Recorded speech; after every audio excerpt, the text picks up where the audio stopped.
We are back here on the Ticket Water Cooler, ready to talk some Nebraska basketball as the team just keeps getting bigger, just keeps getting better. And maybe, again, we talked about it the other day when Aaron Eulis joined. Maybe it's not the knock it out of the park. You're going to read it around nationally. The Nebraska basketball has one of the top transfer portal classes. But here locally, you've got to feel pretty good about not just the pieces that they're adding, but a little bit of local flavor, which I think is great. Josiah Allick coming home for Nebraska, used to play at Lincoln North Star, which additional question, I was kind of thinking about it. Mm-hmm. How many North Star athletes? I don't know if there's ever been a North Star Nebraska basketball player. North Star came out about 2003. I'd have to go back and look exactly. Donovan Williams almost. Then he went to Oklahoma State, and now he's at somewhere in California, I believe. Yeah. But I think you're right. I don't think anybody's gone from North Star and played at Nebraska. Yeah, I don't recall that. So maybe there's that's the first. Yeah. And also his sister, of course, Becca Allick, plays on the volleyball team. So very cool for the Allick family. Just thank God they're here. Mm-hmm. Their dad said it'll make going to games a lot easier. Travel plans aren't going to have to be as difficult.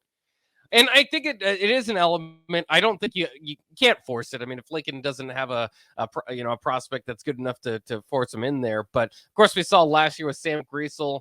It was just kind of his dream coming true. Josiah Allick, I know I saw an interview with him. He was very much having to take his heart out of it, trying to find the best basketball fit. Mm-hmm. Still felt like Nebraska was the place to go.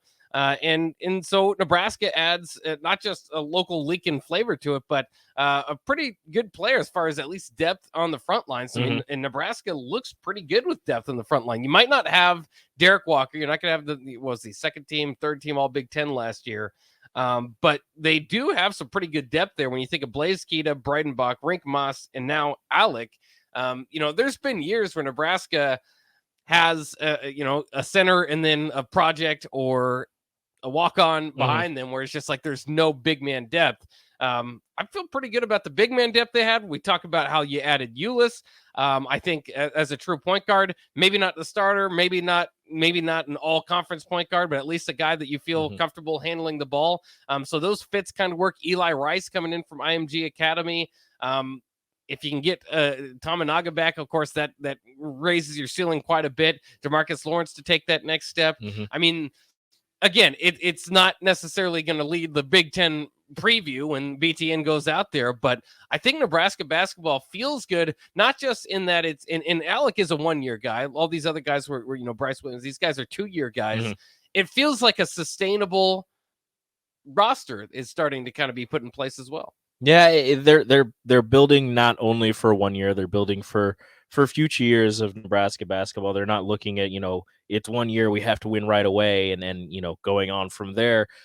So it's looking really interesting for Nebraska basketball. And with a player like Josiah Allick, where adding him and adding Rink Moss are not polar opposites, but Rink Moss, he can shoot the three at a pretty high clip. He doesn't shoot it a lot, but he's pretty solid with that. And inside, he's gonna hit you more with like post hooks and some fancy footwork in the post. Whereas Josiah Allick is a lot more athletic, I believe, than Rink Moss. So this last year he didn't shoot. I don't know exactly how many threes he shot, but he didn't shoot it particularly well. 15.8% for last year. But if you look at the 2 years prior, 36 and 35% from 3-point. And he averaged more points per game, obviously, with that improved 3-point shot. Granted, he played less games, but he averaged. And he was playing in Kansas City. Yeah, he was averaging 15 and 12 last year. So he transferred to New Mexico, but he averaged, 8 points and 7 rebounds, which if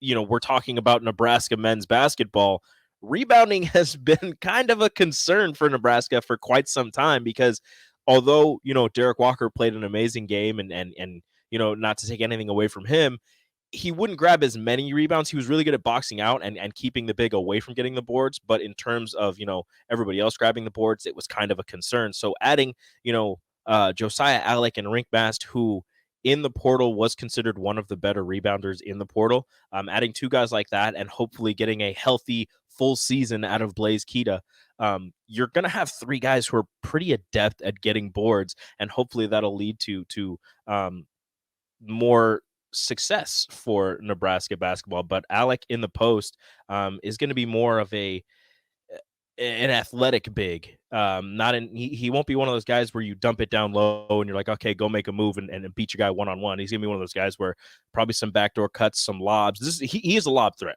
That's something we talked about, I don't know, a couple months ago, where we don't know the last time Nebraska had a guy who would just block shots and catch lobs. I don't know if he's that, blocking shots, but in terms of catching lobs and being that kind of big, that's something that Josiah Allick is going to add to the table for Nebraska basketball. Well, and like you said, I mean, 6'8", he can play as big, and his hair is big, so it makes him look even bigger. So that helps out a little. Great hair in that family. Great hair, and he'll be welcome in as one of the best hair guys for. Look, if his sister gets up, if he can get up as high as his sister can, yeah, he's a lob threat. Because she has bounce. So we'll see. Is he maybe not quite Dubio KK? Remember him? I do remember Dubio KK. That guy could bounce. He needs to be much better than Dubio He's KK. Probably a better basketball player, but man, could that guy. Dubio KK was also a great fouler. Yes. He had a few blocks, definitely a few fouls, and usually a highlight dunk every game. Yeah, every once in a while. That was about it. Snap. I mean, not a whole lot more than that. Yeah. That was it. But that was kind of a fun addition for Nebraska late in the Tim Miles era. But again, I think it's you get to a point again. I don't know if you have an all Big Ten player amongst the group. I think that Keisei Tamanaga certainly will be considered and will probably get preseason recognition with that. So I kind of take that back. I think Jamarcus Lawrence has it in him if the kind of progresses to be that one day. But again, I think that there's going to be some fight for playing time here. When I look down, when I just name these guys, I mean, you've kind of got either a plan or a visualization that they'll play or kind of what role they're in. But really, once you get down to it, there's only about, maybe 8 or 9 guys that play. So Josiah Allick, Bryce Williams, and Rick Moss, of course, the new guys. Juwan Gary, he's got a role coming up. CJ Wilcher, William Breidenbach, Blaze Keita, and Aaron Eulis. Again, guys that have played or you expect to have a role. Jamarcus Lawrence, Ramel Lloyd Jr., and Eli Rice. And then there's a walk-on that was pretty good by the end of last year by the name of Sam Hoiberg. That is 12. That's a lot of guys, again, fighting for 8 or 9 spots. And what it's going to do, too, is give you a lot of versatility with the different kind of bodies that you can throw out there. Again, maybe they'll go line changes. They'll just go they will. One group and the second group. That just everybody switches out at the same time. Yeah, I mean, that could be. I think it's going to be tough to get minutes on this squad. And, of course, that's going to make it this might be as deep as a Nebraska basketball team as we've seen again in quite some time, I would have to think. Yeah, I mean, I can't think of a team that had 12 players who are going to be. I mean, that's 12 players that played very high minute. Well, aside from Ramel Lloyd Jr. last year, but 11 players who played a decent amount of minutes for whatever college they were at the Division I level last season. So that's a good problem to have for Fred Hoiberg, though. Having guys on the bench who you can turn to, hopefully, and they'll give you solid minutes and solid production, is a good problem for Fred Hoiberg because, as you just said in the past, you look down the bench after your first 7, you're like, okay, now where do we go? Who are we going to turn to get, if somebody's in foul trouble, who are we going to turn to, to grab boards, to guard this person, to score the basket? Like it was a problem that Nebraska basketball had, and hopefully this is something that they're not going to have to deal with this next season because, as you said, you got 12 people and you're throwing in Sam Hoiberg, and not to sound rude, like throwing in Sam Hoiberg, but the walk-on, the guy that you probably least expect to play next season, put up some amazing numbers and some amazing performances towards the end of the season last year. So that's a guy that is definitely going to fight for some playing time. Yeah, I mean, this looks like a pretty good roster and something that Nebraska can kind of improve on.